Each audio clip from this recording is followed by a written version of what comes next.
what's the urgency that these business owners need to move with if they're contemplating a sale in the next 5 years, knowing that, hey, we're only 3 years away from sunsetting the Tax Cuts and Jobs Act?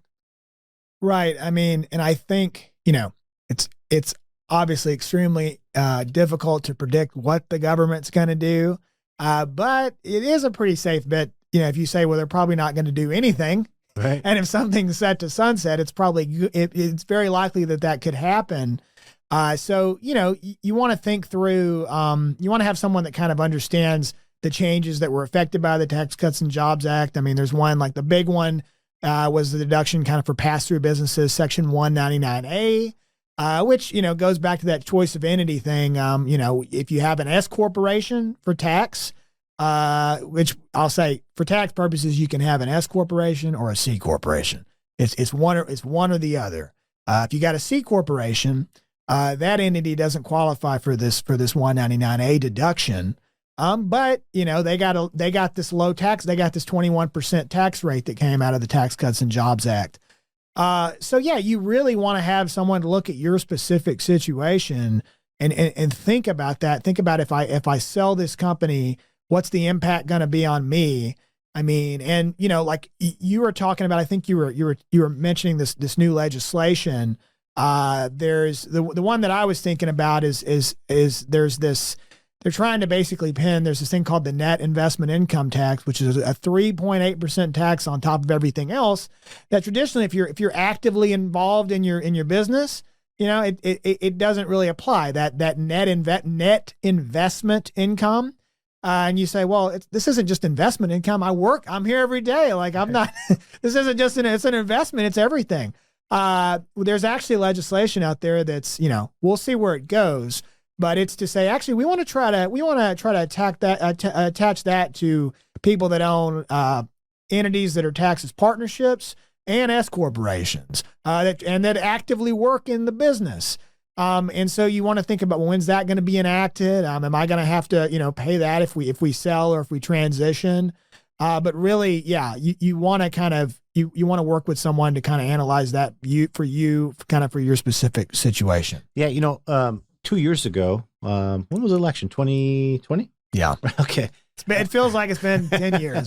I remember there was a slew of potential tax legislation that was on our radar, and we were analyzing, trying to figure out what the impact was going to be. I mean, do you remember there was you were going to have to realize unrealized capital gains? Yeah. There was that. There was a whole bunch of step up in basis. They challenged that for I think we were talking about this earlier, Avo. When someone passes away and they have their ownership of their company go to their kids or whatever, and any other assets, that gets a stepped up basis, which means like, hey, if to the person that passed away, they had a tax basis in this of say $100,000, but then they died, it was worth $1 million. When their kids get it, if it's done correctly and it's transitioned correctly, they should have $1 million basis, which, okay, basis, who cares? What does that mean? Well, it means when you go to sell the company or you go to sell that asset, it's not going to be, well, I sold this thing for $2 million, so I got to pay tax on all $2 million. It should be, well, I've got to pay tax on $2 million minus $1 million in this example. So on the million. So that was another thing they talked about doing away with. And they also talked about, what we do a lot of is, there's ways to, when you make gifts of ownership, you have kind of when you're trying to pass a company on to your kids, you have kind of a lifetime exclusion amount that you can exclude from your estate taxes and from your gift taxes. You want whatever you transfer to be valued for as little as possible so that you can transfer as much as possible out of your estate and not pay estate taxes on it. And so we'll do these, there's things called discounts for lack of marketability and lack of control, which is basically, say you've got a piece of real estate and you say, well, I'm just going to gift this to my kids and the real estate's worth, $1 million. Rather than just gift that outright, you have that real estate transferred to an entity, like say you set up a family limited partnership, and that entity is going to have a partnership agreement that's going to have things in it that have all sort of transfer restrictions that say, hey, you can't transfer your partnership interest without kind of going through this particular procedure, and has to be approved by the general partner and all these other things. And where that comes into play is now when I'm dealing with, okay, well, IRS, how much was this gift actually worth? Was it, let's say it was $1 million. Did we actually, and we transferred 25%? Well, it wasn't really worth $250,000 because we didn't just transfer a 25% interest in this property. We transferred a 25% interest in this partnership that owns this property. And so there's a discount for lack of marketability, which basically means I can't just go out and find somebody that's going to want to, and even if I could, the other partners would have to approve me selling my partnership interest to them. And then there's, lack of control. So I'll say, I'm a 25% owner. I don't have the ability to do this by myself. And you can get like a discount, if you get an appraiser and you do it correctly, there's discounts up to 30 to 35%. So let's say I'm going to keep it simple. I'm an Aggie. I'm going to keep it really simple myself. Instead of this 250, let's say it's 200. So instead of it being worth 200,000, you say, well, it actually wasn't worth 200,000. We're going to take 35% off the top of that. So let's just take 70,000 off of that. So now it's 130. So I've got that much more that I can transfer in my lifetime. And you may say now, well, gosh, estate taxes. I don't have $20 million or what. I don't have like the amount that's going to come into play that I'm going to have to owe estate tax. Well, that's what the rules are now, but that lifetime amount that you're excluded and you would have to pay taxes over that could change. That is shifts, with every presidential administration. Well, the way the law is written right now, that's going to sunset in 2025, right? We're going to go back to where it wasn't adjusted for inflation. Right. It's interesting you brought up real estate. Right. So we're talking about valuation discounts in FLPs and FLLCs.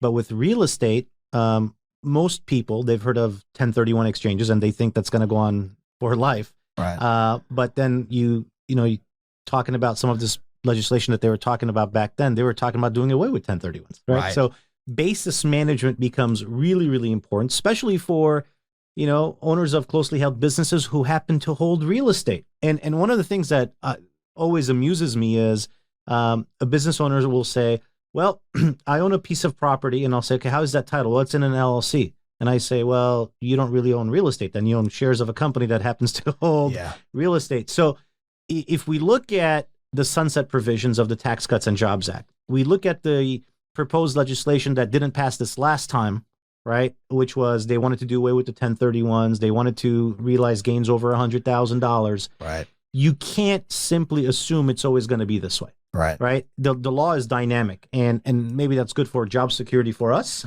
Right. We're always having to keep up with the latest changes and planning techniques. Right. But ultimately, what from a tax planning perspective is to understand tax planning is a dynamic thing. It's not a passive activity. It's not in March you go to your CPA and say, okay, what are the taxes owed based on what I've already done? It's to look forward. Yeah. So you talked earlier about organizing a team and thinking about all the different angles. Yes, it can get pricey. Yes, you're paying for things that you might not use, but the cost of not going through this exercise may be a lot more down the line, simply because all the taxes that you're going to end up paying, not just, income taxes, but exit taxes. Right. And there's a second exit when you pass away potentially. Right. Yeah. Right. And you talk about it being pricey. I'll say it's not like if you engage a team, it's just you're paying like here you've got to pay this huge amount up front, and how am I supposed to come up with that?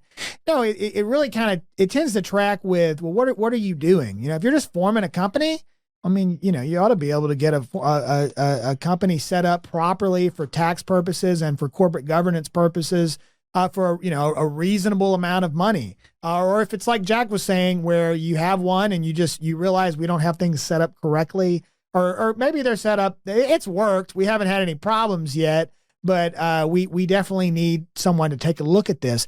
That should be relatively affordable. We have a lot of clients that are those types of clients that are just, it's a very small amount of time to look at this and just to meet once or twice and to kind of get you in a good foundation going forward. And then when things get pricey, it tends to be, well, I'm selling the company. And so the idea would be, it may be pricey, but if you have a good, if you have a good team in place, well, that team is going to pay more than pay for itself. Yeah.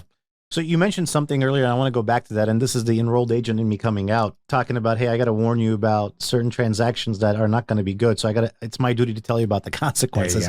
You mentioned, you said, hey, if you want to do this as early as possible before you go to market, because if the IRS ever asks a question, we want to be able to say, no, this wasn't done with the intent to save on taxes alone. There was a good business decision. There was a reason to do it. Right. And so we're talking about the step doctrine here. Right. So, and my warning a lot of times to business owners who, they might look at a specific transaction and say, well, we could do it this way. No, you can't. Right. Yeah. There's this concept, and this is more of the doctrine, right? It's not law. It's something you could speak to about this from a tax attorney's perspective. But talk to me a little bit about the step doctrine, why it's so important to do things the right way and not to get yourself in trouble. Right. I mean, so, what you were saying is, someone comes to you and says, well, we can do it this way, and then we can sell the company, and gosh, we're going to come out. This is going to be so much better for us. Maybe we talk to an attorney or we talk to our CPA, and we realize we're structured this way, but we can do a tax-free restructuring, or we can move the ownership around in a way that's going to work out a lot better for us overall in this deal. I'm really kind of, simplifying the step doctrine, but the idea here is, the IRS is going to look at this and say, it's not that you did this one tax-free reorganization and then, oh yeah, you also sold the company. It's like, no, we're going to put all that together. Maybe we're going to disregard the reorganization. We're going to step the two transactions together. And so the point here is, the more time you can have to plan something like this out, and you say, gosh, maybe we're a type of entity that I won't get into the weeds, but S corporations, they're great, but they have a lot of limitations on who can own them. And maybe we're an S corporation, but we know that private equity is interested in buying us, and we want to sell to private equity because maybe we're going to get the best deal from that. Well, we need to reorganize and restructure our company so that they would actually be able to buy us.